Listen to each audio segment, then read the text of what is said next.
একজন অতিথি পাখি যে আসছে সে দৌলতপুর থানার 16টি গ্রামের নাম জানে, তাদের চিনে। আফতাব সাহেবদের মতো নেতাদের ধরে আপনার বসে থেকে আমি জামিন করেছি। কোথায় ছিল এই নেতা? জামাত ইসলামী। তারা বলে জামাত করলে নাকি তারা জান্নাতে নিয়ে যাবে। জাতীয় বেঈমান। ওরা 71 সালে দেশ স্বাধীনের বিরোধিতা করেছে, ওরা 47 সালে দেশ স্বাধীনের বিরোধিতা করেছে। ওরা যখন যার সুবিধা পায় তার ঘাড়ে চড়ে।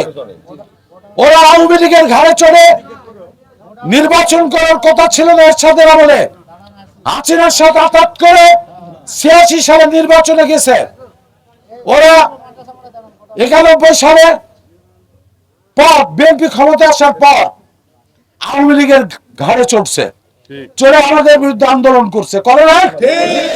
আবার আওয়ামী লীগ যখন ওদের নেতাদের নামে মানবতা বিরোধী কথা তুললো তখন আমাদের ঘাড়ে চড়লো। 2001 সালে আমাদের ঘাড়ে চড়লো।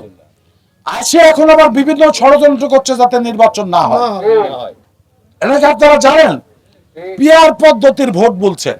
পিআর পদ্ধতি কি এদেশের জনগণ জানে? শিক্ষিত মানুষও মনে হয় জানে না।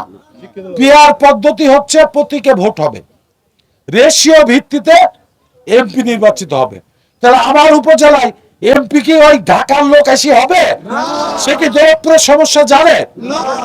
আর একজন অতিথি পাখি যে আসছে সে দৌলতপুর থানার 16টি গ্রামের নাম জানে, তাদের চিনে। আমার বাড়িতে যেতে কি কোনো উকিল লাগা ধরে? কোনো নেতা বলেন আপনারা? আর অতিথি পাখির কাছে ওই আফতাব সাহেবদের মতো নেতাদের ধরে আপনাদের যেতে হবে।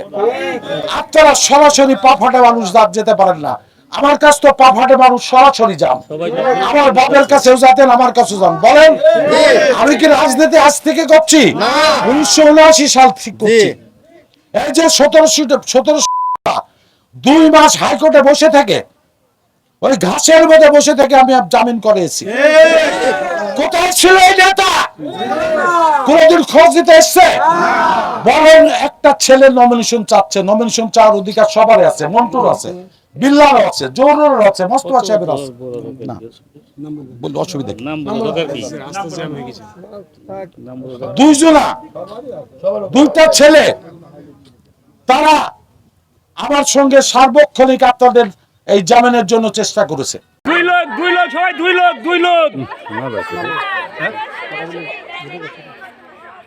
কথা বলে